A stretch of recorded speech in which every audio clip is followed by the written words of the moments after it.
ನಮಸ್ತೆ, ನನ್ನ ಹೆಸರು ಆಶಾ ನುಜ್ಜಿ. ರಾಮಸಾಂಗತ್ಯ ಎಂಬ ಕಾವ್ಯ ಸಂಕಲನದಿಂದ ಇಂದಿರಾ ಜಾನಕಿ ಎಸ್ ಶರ್ಮಾ ಅವರು ರಚಿಸಿದ ಬಾಲಕಾಂಡ ಭಾಗದಿಂದ ನಾನು ಮುಂದುವರಿದ ಭಾಗವನ್ನು ಈಗ ಜಾನಪದ ಶೈಲಿಯಲ್ಲಿ ಪ್ರಸ್ತುತಪಡಿಸುವೆ.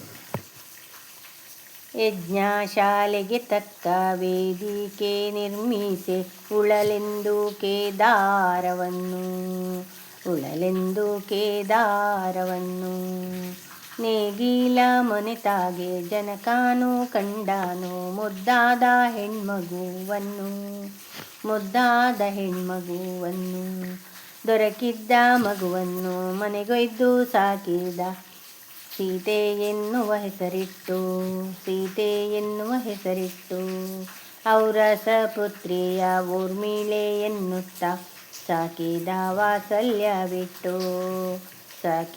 ವಾತ್ಸಲ್ಯವಿಟ್ಟು ರಾಮ ಲಕ್ಷ್ಮಣರನ್ನು ಜೊತೆಗೂಡಿ ಮಿಥಿಲೆಗೆ ಗುರು ವಿಶ್ವಾಮಿತ್ರನು ಬಂದ. ಸಾಮ್ರಾಟ ದಶರಥ ಪುತ್ರರ ಬಯಕೆಯು ಧನುವನ್ನು ನೋಡುವುದೆಂದ. ವಿಶ್ವಾಮಿತ್ರನ ಮಾತ ಕೇಳಿದ ಜನಕನು ಯೋಚನೆ ಮಾಡುತ್ತಲೆಂದ. ಚಕ್ರವರ್ತಿಯ ಮಾನ ಕಾಯಬೇಕಿಹುದೀಗ ಪಣವಿಟ್ಟು ನಾ ಕೆಟ್ಟೆನೆಂದ. ಭುವಿಯಲ್ಲಿ ದೊರಕಿದ್ದ ಸೀತೆಯ ಮದುವೆಗೆ ವೀರ್ಯ ಶುಲ್ಕದ ಧನುವೆಂದ. ದಿವ್ಯ ಚಾಪದ ಹೆದೇರಿಸಿದೊಡೆ ರಾಮ ಸೀತೆಯ ವರಿಸುವೆನೆಂದ. ಜನಕನು ನುಡಿದಿಹ ಮಾತಿಂಗೆ ಕೌಶಿಕ ಮಗುರಾಮದನು ನೋಡು ಎಂದ.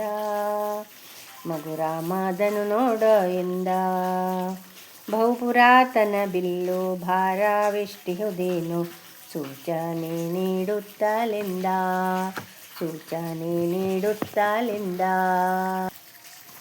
ಗುರುಗಳ ಮಾತಿನ ಸೂಕ್ಷ್ಮವನರಿಯುತ್ತ ಹಿರಿಯರ ಮನದಲ್ಲಿ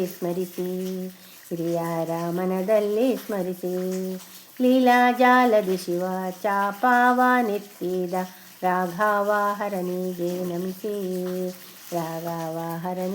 ನಮಿಸಿ ನಾರಿಯ ಮದುವೆಗೆ ಪಣಕಿಟ್ಟ ಬಿಲ್ಲಿನ ನಾರಿಯ ಬಿಗಿ ಮಾಡಿದಾಗ ಅದ್ಭುತ ನಿಸ್ವನದಿಂದಲೇ ಆ ದಿವ್ಯ ಕಾರ್ಮುಕ ತುಂಡಾಯಿತಾಗ.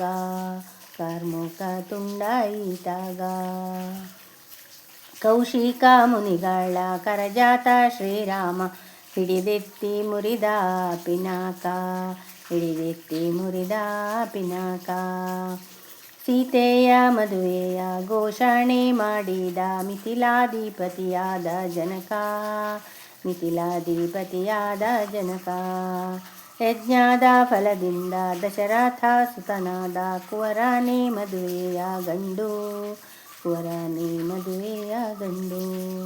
ಯಜ್ಞದ ಸಿದ್ಧತೆಯಲ್ಲಿ ಸಿಕ್ಕ ಕುವರಿಯ ಗೆದ್ದ ಚಾಪವನೆತ್ತಿಕೊಂಡು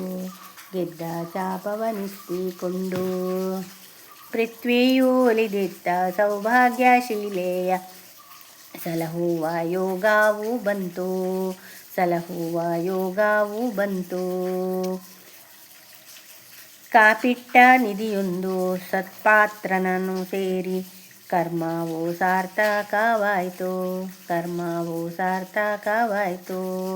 ಅಸಮಾನ ಶೌರ್ಯದ ರಾಮಂಗೆ ಬಂದಿದೆ ಹಸೆಮಣೆ ಏರುವ ಗಳಿಗೆ. ವಿಷಯವ ತಿಳಿವ